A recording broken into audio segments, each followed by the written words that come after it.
Assalamualaikum warahmatullahi wabarakatuh. Ketahanan nasional Indonesia yang kita ambil sebagai judul topik pada kuliah hari ini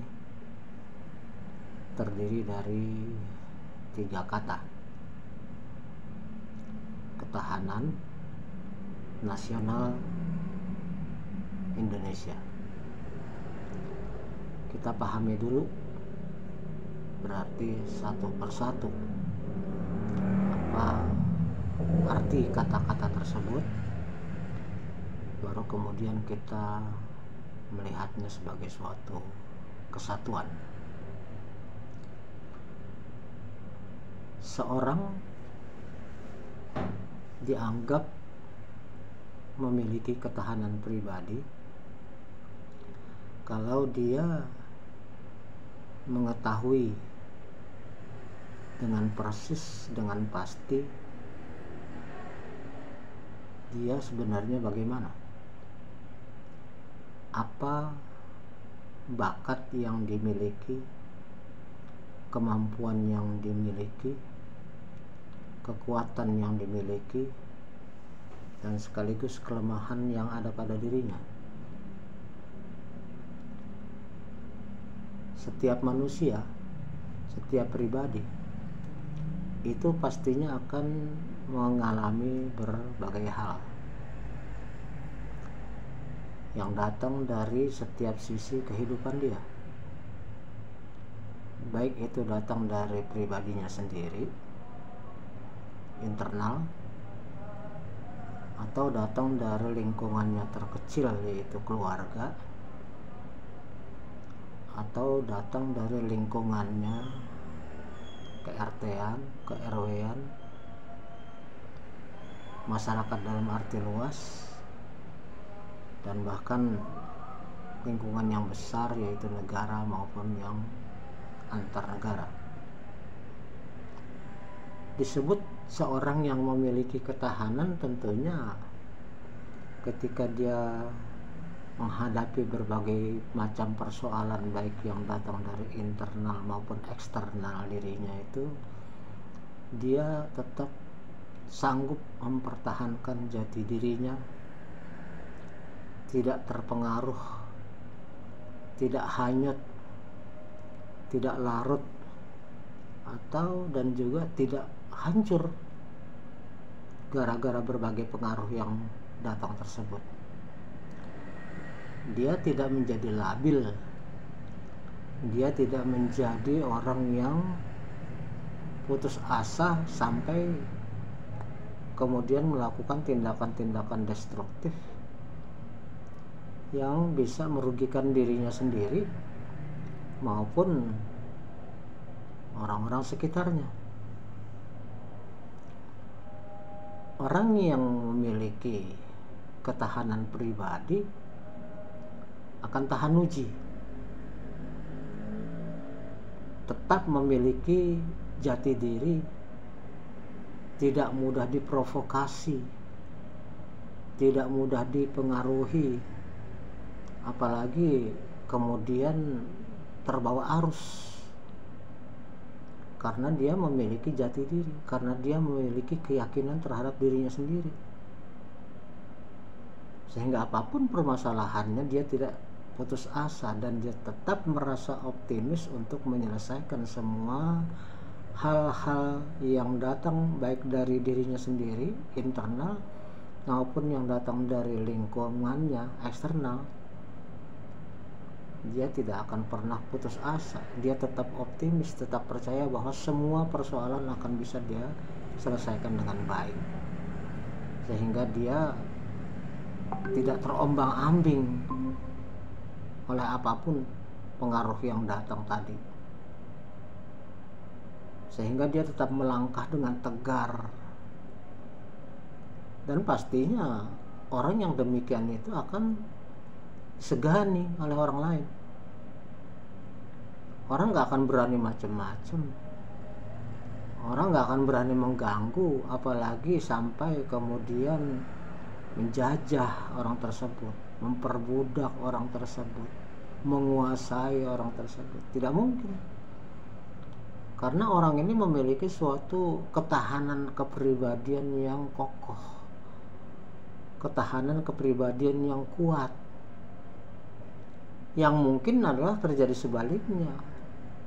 Karena jati diri dan personality dari orang tersebut begitu kuat, dia malah bisa memberi warna kepada lingkungannya. Bukan dia yang diwarnai, malah dia yang memberi warna, dia yang memberi pengaruh terhadap lingkungan. Itu kata pertama, ketahanan. Kita mulai tadi ketahanan pribadi, berarti ketahanan suatu rumah tangga juga demikian. Suatu rumah tangga yang memiliki ketahanan pastinya tidak akan mungkin bisa ada pil atau will yang masuk. Tidak ada wanita idaman lain, tidak ada pria idaman lain. Tetap kokoh hubungannya, tetap mesra hubungannya, tetap rukun, tetap damai. Begitu juga persoalan-persoalan yang menimpa mereka, misalnya kekurangan ekonomi, perbedaan pendapat, ya, masalah anak, masalah tetangga, dan masalah-masalah lain, hanya menjadi percikan-percikan kecil yang justru menjadi pendorong dinamisasi rumah tangga tersebut untuk makin mesra. Kan nggak mungkin juga satu rumah tangga itu adem ayem aja puluhan tahun, nggak mungkin. Itu tidak kodrati. Pastinya namanya dua pribadi dijadikan satu, itu pasti akan ada perselisihan. Mana ada rumah tangga yang suami istri nggak pernah berantem, yang nggak pernah bertengkar. Itu pasti dialami. Cuman sehebat apapun suatu pertempuran, suatu pertengkaran, suatu perbedaan di dalam rumah tangga, kalau mereka tetap memiliki ketahanan rumah tangga, tidak akan berujung pada perceraian, tidak berujung pada broken home yang menghancurkan kehidupan anak-anak mereka, yang menyebabkan anak-anak mereka menjadi kehilangan arah, dan pada akhirnya anak-anak tersebut akan rentan terhadap pengaruh luar, sehingga pada akhirnya mereka kehilangan kepercayaan kepada kedua orang tuanya, dan orang tuanya pada akhirnya tidak bisa lagi mengendalikan kepribadian anak tersebut, sehingga mungkin anak itu menjadi anak broken home yang liar, anak broken home yang katakanlah sudah susah diatur, tidak mau nurut lagi.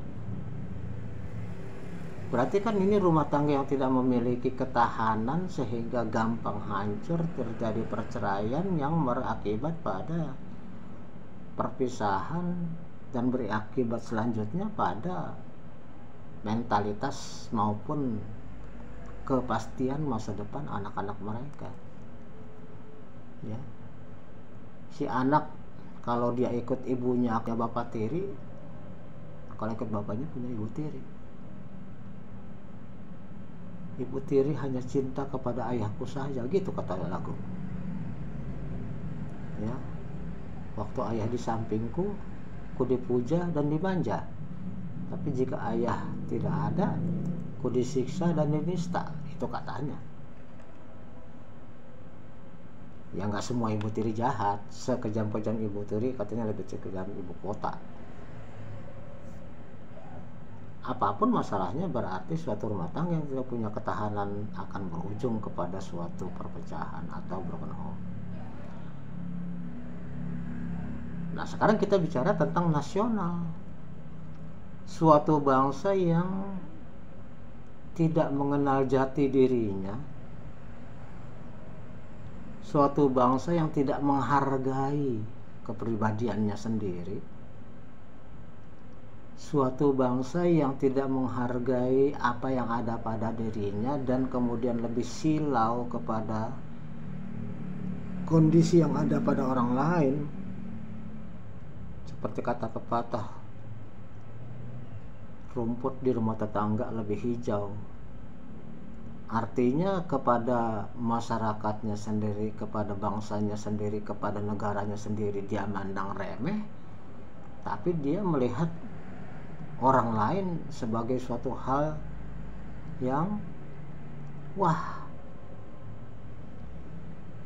budaya nasionalnya dianggap budaya terbelakang, sementara budaya barat dianggap budaya modern. Budaya bangsanya sendiri disepelekan, dianggap budaya manusia barbar, sementara budaya orang lain dipuja-puja. Budaya barat, budaya Korea, budaya India, budaya bangsa lain ya. Kalau hanya sekedar mengagumi dan ambil yang baiknya, no problem, itu biasa dan bagus malah. Tapi kalau sampai terbalik kemudian menganggap budaya sendiri sebagai manusia-manusia primitif, sementara budaya barat dianggap sebagai budaya yang modern,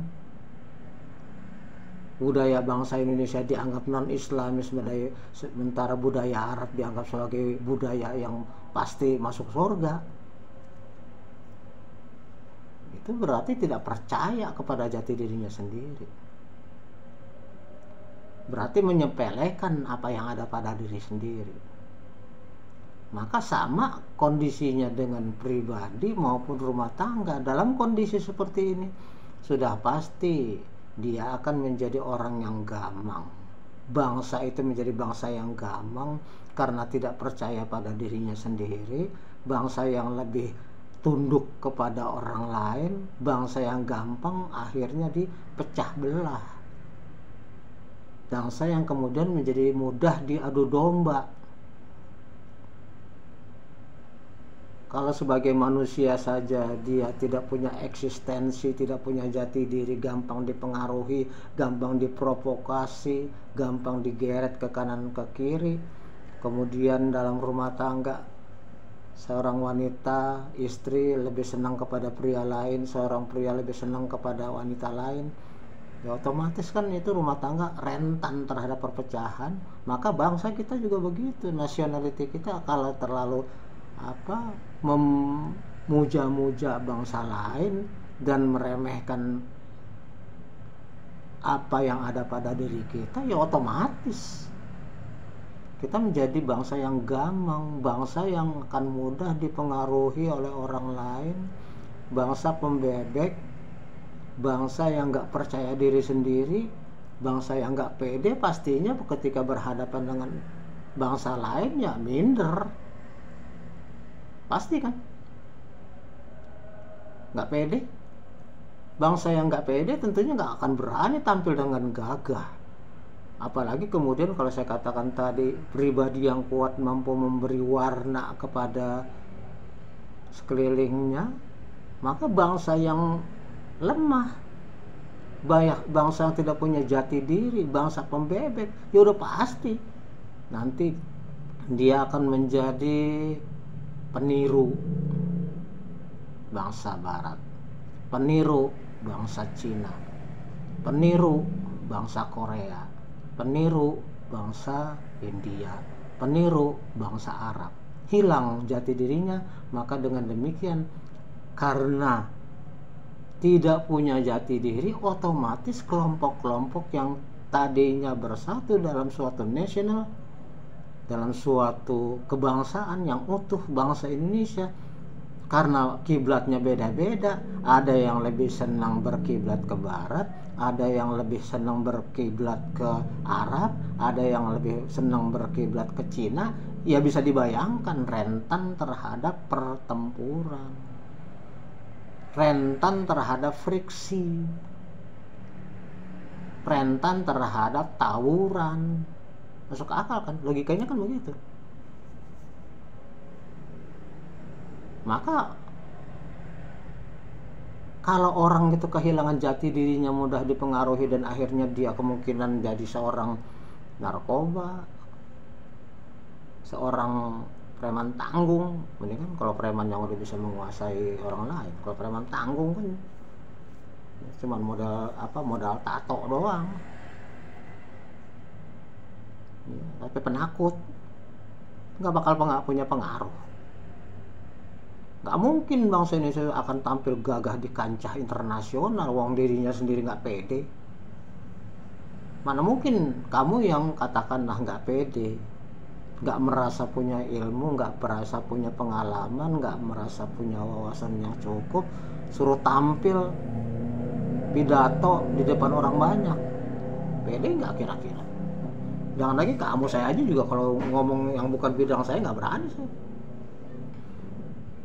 saya terus terang aja. Makanya saya kemudian kalau disuruh ngajar untuk subjek yang tidak saya kuasai, wah saya nyerah saya benar-benar, mendingan gak usah ngajar. Pernah saya ditawari ngajar matematik, waduh saya udah lupa matematik, dan itu saya orang yang lebih produktif di otak kanan. Kalau matematik, statistik, akuntansi itu yang lebih aktif itu otak kirinya, otak kanannya kurang. Saya kan seniman, senangnya menghayal. Jadi kalau untuk hal-hal yang sifatnya hitung-hitungan, apalagi uang, bawa gage henteu ngitung-ngitung, maka saya nggak tertarik, saya nggak bisa. Waduh, saya disuruh ngajar mikroekonomi. Saya katakan saya mendingan nggak ngajar Pak, daripada kemudian saya memberikan kepada mahasiswa itu pengetahuan yang saya dapat cuma dari 1-2 buku. Saya mau ngajar sesuatu yang memang saya kuasai, sehingga saya itu dari satu slide aja bisa 1 jam lebih saya ngomong, dan kamu juga jadi lebih enak, lancar. Masa saya bacain slide satu persatu, mana enak kayak gitu ya kan? Maka berarti suatu bangsa yang tidak punya jati diri, tidak punya kekuatan, tidak punya wibawa, gimana mungkin kancah internasional dia mampu memberi warna? Ya kan, udah rentan perpecahan, udah rentan kemudian menjadi bangsa yang terpecah belah, nggak berani tampil di kancah internasional sebagai bangsa yang jaya, bangsa yang tangguh, bangsa yang kokoh, bangsa yang percaya diri. Ya otomatis menjadi bangsa yang terombang-ambing. Apalagi ada yang lebih senang ke barat, ada yang lebih senang ke timur, ada yang lebih senang ke utara, ada yang lebih senang ke selatan, ada yang lebih senang diam di tempat. Beda-beda. Terus masing-masing fanatik lagi, tidak punya kesatuan, tidak punya jati diri. Waduh, terjadilah kemudian pecah belah dan jajah. Ingat loh, sekarang ini pecah belah dan jajah tidak harus diartikan seperti zaman company dulu. Kamu lihat aja nanti dalam pilpres tuh, ada yang lebih senang ke sana, ada yang lebih senang ke sini. Terus kemudian nanti di medsos saling caci maki. Terus kemudian seolah-olah itu merupakan suatu perang agama. Pasti itu politik identitas akan dipakai lagi tuh. Kan selalu itu dalam pemilu kan, apapun digunakan untuk menjadi senjata. Maka kita yang nggak punya jati diri sebagai satu bangsa yang utuh, ya otomatis nanti mengkafir-kafirkan satu sama lain.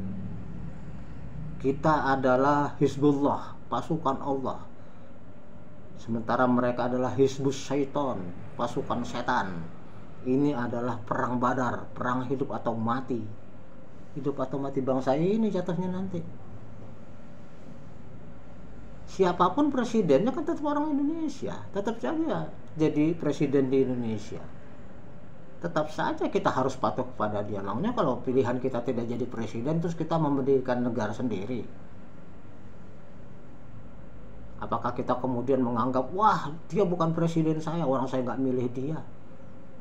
Ya nggak bisa kayak gitu. Berarti sampai kapan kita dewasa berdemokrasi? Ya, saya ingin tekankan benar-benar karena nggak sampai 2 tahun lagi udah terjadi tuh. Nggak lama lagi juga akan ada capres wapres yang dicalonkan, yang disebut entah siapa. Nah, tinggallah kemudian kamu nih terkotak-kotak, ada yang kiri, ada yang kanan, ada yang ini, ada yang itu. Ya nggak masalah, itu mah demokrasi, tapi jangan sampai kemudian memecah jati diri kita sebagai bangsa Indonesia. Senang India ya nggak masalah, mungkin senang dengan goyangnya, udah gitu kan nonton film India itu lama ya, 3 jam. Saya dulu waktu masih remaja itu senang banget nonton film India. Kenapa? Ya karena 3 jam nonton sama pacar, ya udahlah enak dalam bioskop 3 jam. Ya kan? Film Indonesia kan cuma 1,5 jam paling jauh. Film India itu 3 jam dulu. Tapi kan nggak menjadikan saya jadi senang India. Film Korea, nih anak-anak sekarang senang banget film Korea. Silakan aja, tapi kan nggak perlu jadi orang Korea. Apa-apa Korea, apa-apa Korea, ya nggak perlu lah. Terus jadi orang Barat, kebebasannya macam-macam, ya nggak perlu. Kebebasan berpikir oke, tapi kebebasan seks ya jangan. Kebebasan caci maki individualis ya jangan. Itu bukan kepribadian kita. Jadi artinya apapun yang datang dari luar ya kita telan secara dewasa. Sama dengan pilpres, perbedaannya kita hadapi dengan dewasa, ya kan. Kepala aja bisa beda-beda kan, ada yang pitak, ada yang mulus, ada yang rambutnya ubanan, ada yang rambutnya ya ubanan kan belum tentu tua ya, anak muda sekarang juga banyak ubanan dan sebagainya. Artinya perbedaan aja, nggak masalah. Kamu nih anak yang cewek-cewek kan cantik ya, banyak yang cantik, semua ada cantik, masa cewek ganteng cantik. Kenapa kamu cantik? Ya karena mata kamu kan kanan dan kiri. Coba kalau mata kamu dua-duanya di kanan, kayak apa kamu cantik no? Kamu cantik kan karena lubang hidung kamu ada 2, kanan dan kiri. Coba cuma 1 di tengah, insya Allah kamu serem, bukan cantik. Tangan kanan dan tangan kiri kan dua-duanya beda tempatnya, perbedaan berarti. Coba kalau dua-duanya ada di kanan atau dua-duanya ada di kiri, yang satu lagi nggak ada apa-apanya, cantik kamu. Ya kan berarti perbedaan itu justru membuat kita jadi tambah cantik. Tapi proporsional, Allah sudah tentukan. Perbedaan itu no problem. Perbedaan adalah rahmat, kita yang harus dewasa mensikapinya. Oke, berarti ketahanan nasional Indonesia adalah satu kondisi di mana bangsa kita itu memiliki jati diri, percaya diri. Punya ketahanan artinya punya kepribadian, unggul. Punya keyakinan pada diri sendiri, tidak menjadi bangsa yang kemudian terkagum-kagum pada bangsa lain sampai kemudian akhirnya berusaha menjadi bangsa tersebut. Nggak perlu mengagumi dalam arti ngambil pelajaran terbaik sih bagus, tapi nggak perlu jadi mereka, wong kita beda kok, ya kan. Nggak perlu jadi mereka, jadi diri kita sendiri, cuman ambil yang baik, tinggalkan yang buruk, kan gitu. Jadi ketahanan nasional Indonesia adalah suatu kondisi yang kita sebutkan sebagai suatu kondisi bangsa yang punya jati diri, bangsa yang pede, bangsa yang tangguh, bangsa yang mampu memberikan warna kepada dunia internasional dan tidak diwarnai atau meniru-niru atau terkagum-kagum kepada bangsa lain. Oke, jadi yang harus kita jadikan suatu bahan kajian dalam hal ini adalah pertama, landasan pemikiran. Ketahanan nasional Indonesia itu landasannya apa sih? Pemikirannya. Basic thinking itu apa sih? Kemudian kita lihat konsepsi dari ketahanan nasional. Yang dimaksud ketahanan nasional secara konsep itu apa? Apa yang dimaksud dengan konsepsi ketahanan nasional Indonesia? Terus kemudian berarti kita bicara tentang bagaimana mengimplementasikannya, bagaimana mewujudkan pemikiran maupun konsep tadi di dalam kehidupan nyata bangsa kita, yang kita tahu beda banyak, beda suku, beda agama, beda ras, beda golongan, kan beda dengan bangsa lain. Bangsa lain itu apa namanya, ada yang homogen, bangsa Jepang homogen, bangsa Cina homogen, bangsa Korea homogen. Mereka nggak punya banyak sekali perbedaan, homogen. Bangsa Amerika heterogen, dan mereka kuat, bisa menjadi katakanlah bangsa yang punya jati diri tinggi, sehingga kemudian menjadi the world police, polisi dunia. Saking pedenya bangsa Amerika itu kan, kamu lihatlah film-film Barat, Rambo, sendirian dia bisa ngalahin satu negara, dia Rambo, ya kan. Kamu lihat saking pedenya itu tokoh-tokoh yang digambarkan apa Superman, Batman, saking pedenya itu dia pakai celana dalam, bukan di dalam tapi di luar. Wah, saking pedenya. Orang lain kan pakai celana dalam malu di dalamnya, dia saking pedenya malah di luar celana dalamnya. Wonder Woman juga begitu, beranya malah di luar, saking kepedean ya. Akhirnya menjadi apa ya, bangsa raksasa karena pedenya tinggi. Sanggup nggak kita kayak gitu? Mereka padahal heterogen loh. Mereka kan datang dari berbagai macam bangsa yang kemudian membaur menjadi bangsa Amerika, datang dari berbagai belahan dunia, heterogen, sanggup mereka kemudian menjadi raksasa dunia. Nah, kita mestinya kayak gitu, tapi ambil positifnya, jangan ambil apanya, yang negatifnya, karena budaya mereka dengan budaya kita ya beda. Ambil positifnya, artinya suatu bangsa yang memiliki jati diri yang tinggi, ya itu pasti akan mampu tampil mewarnai. Oh, Amerika kan mewarnai, sangat mewarnai dunia, ya, karena mereka meskipun heterogen tapi ya mampu tampil dengan jati diri yang hebat, kepedean yang hebat, maju mereka, ditakuti mereka. Kita juga mestinya kan gitu. Kenapa bangsa Amerika makan, kita juga makan, mereka tidur, kita juga tidur, mereka minum, kita juga minum, walaupun mungkin jenis-jenis beda-beda, tapi kan sama aja kodratnya. Mereka menikah, mereka beranak, kayak kita juga sama. Jadi bedanya apa? Mereka kan bukan malaikat, mereka juga bukan jin yang punya kekuatan dasar, tidak sama dengan kita. Jadi kenapa mereka bisa, kita nggak bisa? Itu masalahnya adalah di jati diri tadi, sehingga jati diri yang gampang mereka itu bisa membuat satu ketahanan nasional sehingga mempengaruhi dunia, sementara kita bolak-balik ribut, itu lagi yang dimasalahin, ya kan? Bolak-balik diributin, itu lagi, putar lagi. Jadi kita ini kayak komedi puter. Kamu tahu kuda komedi puter kan uber-uberan, tapi kan nggak pernah nyampe, nggak pernah ke uber tuh. Yang di depan tetap aja di depan, terus aja muter. Jadi kita itu kayak gitu tuh, ngeributin itu lagi. Tahun 45 ngeributin ideologi, tahun 2022 ngeributin ideologi.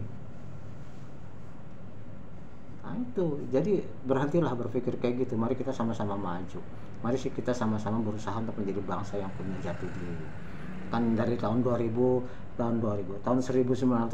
juga kan kita sudah mengakui, 1928 kita sudah mengakui bahwa kita adalah bangsa yang bertanah air satu, berbangsa satu, berbahasa satu. Kenapa jadi sekarang mempermasalahkan macam-macam? Tengok kanan, wah seneng sama kanan, tengok kiri seneng sama kiri, tengok ke atas seneng ke dongak terus, lihat ke bawah nunduk terus, nggak pernah punya jati diri. Kamu ya, generasi berikutnya, sok please memahami masalah ini. Jadi saya katakan tadi bahwa masalah ketahanan nasional ini adalah muara atau kunci dari pendidikan kewarganegaraan. Tidak ada artinya, tidak ada manfaatnya menjadi warga negara yang baik kalau kemudian juga nggak sanggup untuk memiliki suatu ketahanan nasional. ya kan. Oke, berarti harapan kita, ya, kok harapan kita ya rumah sakit itu, harapan bangsa Indonesia adalah memiliki suatu jati diri yang utuh, memiliki suatu ketahanan yang mantap, sehingga kita mampu bergaul di masyarakat dunia tidak diwarnai, kalau bisa mewarnai, paling tidak sejajar lah, paling tidak sejajar. Jangan sampai kita merasa minder. Minder itu seringkali karena kita nggak mampu ya. Saya katakan tadi, saya nggak mampu ngajar mikroekonomi ya karena memang saya nggak ngerti. Bukan nggak ngerti ya, memang saya orang, pendidikan saya orang hukum. Masa suruh ngajarin mikroekonomi ya tuh kumaha. Nggak pede saya. Saya bilang saya nggak mau jadi dakocan di depan anak-anak. Satu, kesian anak-anak dapatnya minimalis, rumah minimalis masih enak, ilmu minimalis, kamu bayar mahal-mahal dapatnya minimalis. Maka biarkanlah saya ngajar di tempat yang memang saya menguasai. Insya Allah ya 1 jam pun saya dengan 1 slide bisa gitu loh. Bukan soal takabur, bukan. Ini berarti kalau kita menguasai satu masalah, maka kita akan tampil dengan pede, kita akan memberi warna. Bangsa Indonesia kalau punya jati diri yang kuat, pasti tampil sebagai bangsa yang kuat. Tapi kalau kita kocar-kacir, gamang, kepribadiannya pecah, itu kan sama aja anak puber ya, gampang dipengaruhi macam-macam kanan kiri. Akibatnya ya suruh jadi bomber, pengantin, masang bom di dirinya, hayo, wah dijanjiin masuk surga, yang ngejanjiin belum tentu masuk surga. Gampang dipengaruhi narkoba, wah kita melayang-layang loh, entah melayang kemana. Wah kita enak loh jadi bangsa bebas, kayak bangsa-bangsa barat, ikut geng motor, enak, bebas, bisa nakut-nakutin orang, enak, bebas. Jadi kayak gitu ya, jadi kesana kemari.